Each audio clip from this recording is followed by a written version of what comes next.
નમસ્કાર દર્શક મિત્રો, ગુજરાત સત્ય વાર્તા ન્યૂઝમાં તમારું હાર્દિક સ્વાગત છે. હું છું મંસૂરી શેરબાનુ. વડોદરા વાઘોડિયાના પારીલ યુનિવર્સિટીએ ટેક એક્સપો 2026નું આયોજન કર્યું હતું. નવીનતા તથા ટેકનિકલ ઉત્કૃષ્ટને પ્રોત્સાહન આપ્યું. વડોદરા સ્થિત પારીલ યુનિવર્સિટીએ ટેક્સ એક્સપર્ટ 2026નું સફળ આયોજન કર્યું હતું, જે એક અગ્રણી ટેકનિકલ પ્રદર્શન હતું. આ એક મંચ પર નવીનતા, સર્જનાત્મકતા અને એપ્લાઇડ એન્જિનિયરિંગને એકસાથે લાવતો કાર્યક્રમ હતો. આયોજન દ્વારા વિદ્યાર્થીઓને તેમના વિચારો, ટાઈપ અને ટેકનોલોજી આધારિત પ્રોજેક્ટને શૈક્ષણિક જગત તેમજ 50થી વધુ ઉદ્યોગ પર પ્રતિનિધિઓ સામે રજૂ કરવાની તક મળી હતી, જેના કારણે ઉદ્યોગ અને શૈક્ષણિક ક્ષેત્ર વચ્ચે સાર્થક સંવાદ થઈ શક્યો હતો. અને આ ખૂબ જ વિવિધ અને વાઇબ્રન્ટ ટેકનોલોજીકલ પ્રદર્શન હતું, જેમાં ભારતની વિવિધ યુનિવર્સિટીઓમાંથી લગભગ 250થી વધુ પ્રોજેક્ટ ટીમો અને 1000થી વધુ વિદ્યાર્થીઓએ ભાગ લીધો હતો. ટેક એક્સપો 2026 દ્વારા નવીનતા, સંશોધન અને ટેકનોલોજીકલ ક્ષેત્રને પ્રોત્સાહન આપવામાં આવ્યું હતું, જેના લીધે વિદ્યાર્થીઓને આવનારી નવી ટેકનોલોજી વિશે જાણવાની અને પોતાના જ્ઞાનનો ઉપયોગ કરવાની, વાસ્તવિક સમસ્યાઓનો ઉકેલ લાવવાની પ્રેરણા મળી હતી. આ 2 દિવસના કાર્યક્રમ દરમિયાન વિદ્યાર્થીઓને કૌશલ્ય અને કૌશલ્ય વિકાસની અનેક તકોથી મોટો લાભ થયો હતો. વિદ્યાર્થીઓ લાઈવ પ્રોજેક્ટ કર્યા, મૂલ્યાંકન અને ઇન્ટરએક્ટિવ સેશનમાં ભાગ લીધો, તેમજ ઉદ્યોગોની મુલાકાત પણ લીધી હતી.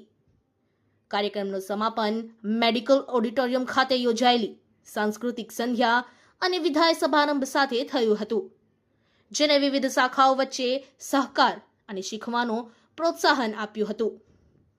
આ એક્સપોએ ટેકનોલોજી પ્રેક્ટિકલ ડેમો અને ઇન્ટરએક્ટિવ પ્રોજેક્ટ દ્વારા વિદ્યાર્થીઓને ટેકનિકલ ક્ષમતામાં વધારો કર્યો હતો અને નવીનતા સંચાલિત વિચાર રસનીને એક મજબૂત બનાવી હતી.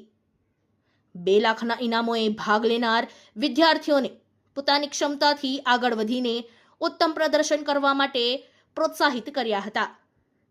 એક્સપો 2026 દ્વારા પારુલ યુનિવર્સિટીની સંશોધન સંસ્કૃતિ, ટેકનિકલ ક્ષમતા અને ઉદ્યોગ સાથેના મજબૂત સંબંધને વધુ ઉજાગર કરવામાં આવ્યા હતા.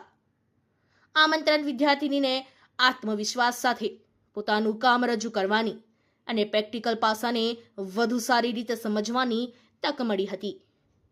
આ કાર્યક્રમમાં 30થી વધુ ઉદ્યોગ અગ્રણીઓ અને વ્યવસાયોએ હાજરી આપી હતી.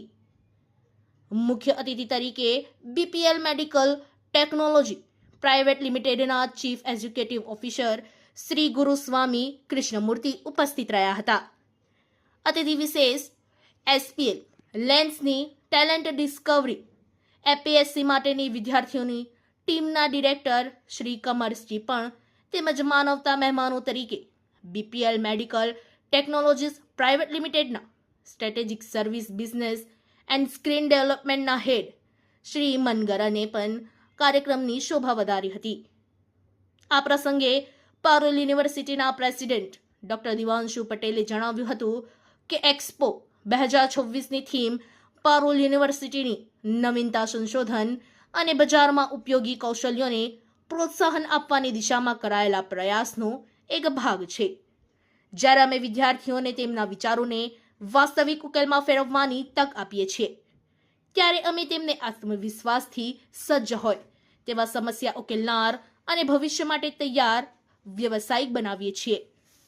ટેક એક્સપો 2026ને મોટા પાયે સફળતા મળી હતી, કારણ કે આ કાર્યક્રમમાં વિદ્યાર્થીઓની સર્જનાત્મકતા, સમસ્યા ઉકેલવાની ક્ષમતા અને સહકાર આધારિત શીખવવાને મહત્વ આપવામાં આવ્યો હતો. આ કાર્યક્રમે ફરી એકવાર પારુલ યુનિવર્સિટીનો પ્રતિભાવ આધારિત અને નવીનતા પર કેન્દ્રિત અભિગમ દર્શાવ્યો હતો, જેની ભવિષ્ય માટે તૈયાર અને કુશળ પ્રતિભાઓ ઊભી કરી શકાય છે. Bureau report Razzak Mansuri. यहाँ पर एक ऑटोनोमस व्हील चेयर बनाई है तो इस पे हम पिछले 4 महीनों से काम कर रहे हैं और इसका बेनिफिट ये है कि आप इसको इस जॉयस्टिक से या फिर अपने मोबाइल फ़ोन से, और अगर कोई आदमी फ़ोन नहीं चला सकता या कोई देख नहीं सकता तो वो अपनी आवाज़ से भी इसको कंट्रोल कर सकता है। सो इसकी जो लागत अभी हमारी आई है वो कम से कम 30 से 40 से 50 हज़ार के बीच में है। और ये बनाने का हमारा मेन मोटिवेशन ये था कि जो मार्केट में व्हील चेयर्स है वो कम से कम 2 से 2.5 लाख से स्टार्ट होती है और 15 से 16 लाख तक जाती है आराम से। तो एक एवरेज इंडियन हाउस होल्ड जो अफोर्ड करना चाहता है पर नहीं कर सकता इस कारण से कि उसका बजट बहुत ज़्यादा है, तो उसके लिए हमारी ये मेन टारगेट था, ताकि वो एक ऐसी व्हील चेयर अपने पास ला पाए जो उनके लिए काम पे है। तो और जो स्पेशल फीचर्स हमने इसमें ऐड करे हैं वो है इसके नीचे आप ये देख सकते हैं, यहाँ पे 2 सेंसर्स हैं। ये सेंसर इसके सामने वाली 50 सेंटीमीटर के सामने आने वाली कोई भी चीज़ को डिटेक्ट करते हैं और उसको जो पैसेंजर है उसको बताते हैं कि यहाँ पे कुछ ऑब्जेक्ट है, और जब तक ऑब्जेक्ट आगे से नहीं हटाया जाएगा ये गाड़ी आगे नहीं बढ़ती है। उसके अलावा हम इसको जल्दी पेटेंट भी कराने वाले हैं अपनी टीम के नाम पे। और इसके अलावा यहाँ पे धूप से बचने के लिए एक शील्ड भी लगाई गई है। नीचे LED लाइट्स है रात में चलने के लिए, और जो सेंसर्स को गाइड करने के लिए 2 LED लाइट्स भी लगाई गई है। पीछे 2 हैज़र्ड लाइट है ताकि जो पीछे से लोग आ रहे हैं उनको पता चल सके कि कोई विकलांग या शारीरिक रूप से जो व्यस्त आदमी है वो इस पे है। साथ में एक सीट बेल्ट भी हमने दी है और हैंड ब्रेक्स भी दिए हैं कि अगर किसी ढलान वाले सतह पर ये खड़ी है तो वहाँ पे उनको खड़े रहने में आसानी है। ये अभी क्योंकि सिर्फ एक प्रोटोटाइप है, तो प्रोटोटाइप को चलाने के लिए हमारे पास 22.2 वोल्ट की DC बैटरी है जिसकी पावर 8 AH की है। ये अभी कम से कम 3 से 4 घंटे चार्ज होने के बाद, अभी सिर्फ क्योंकि डेमोन्स्ट्रेशन पर्पज़ के लिए है तो 40 से 50 मीटर की आउटपुट देती है। यूनिवर्सिटी के द्वारा 2 दिन का प्रोजेक्ट प्रदर्शन आयोजन किया गया है। 3rd और 4th फरवरी को ये प्रदर्शन आयोजित किया गया है।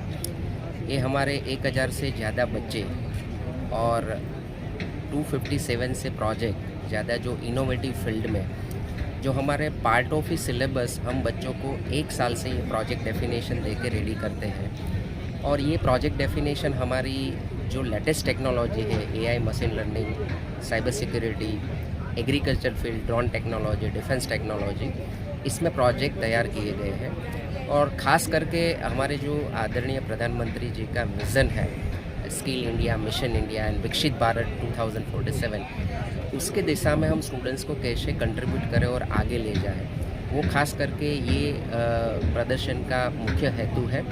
और ये हेतु में खास करके हमने वडोदरा के नागरिक और विद्यार्थियों को आमंत्रण दिया है और रोज़ के 15,000 से ज़्यादा visitors from the different schools और हमारे पारुल यूनिवर्सिटी के भी विद्यार्थी विजिट कर रहे हैं। और हमने प्रोजेक्ट इवैल्यूएशन के लिए हमने इंडस्ट्री में से एक्सपर्ट्स बुलाए हैं और वो प्रोजेक्ट इवैल्यूएट करते हैं। और हम ये प्रोजेक्ट का आउटकम है वो कॉपीराइट से, पैटेंट से और कहीं रिसर्च पेपर भी हम इसमें से पब्लिकेशन कर रहे हैं। तो इसके बाद हमारे आगे ये प्रोजेक्ट को कैसे इनोवेटिव और स्टार्टअप में आगे ले जाना है वो हमारा मुख्य है। मैं Vipul Vekaria, dean faculty of engineering and technology, Parul university.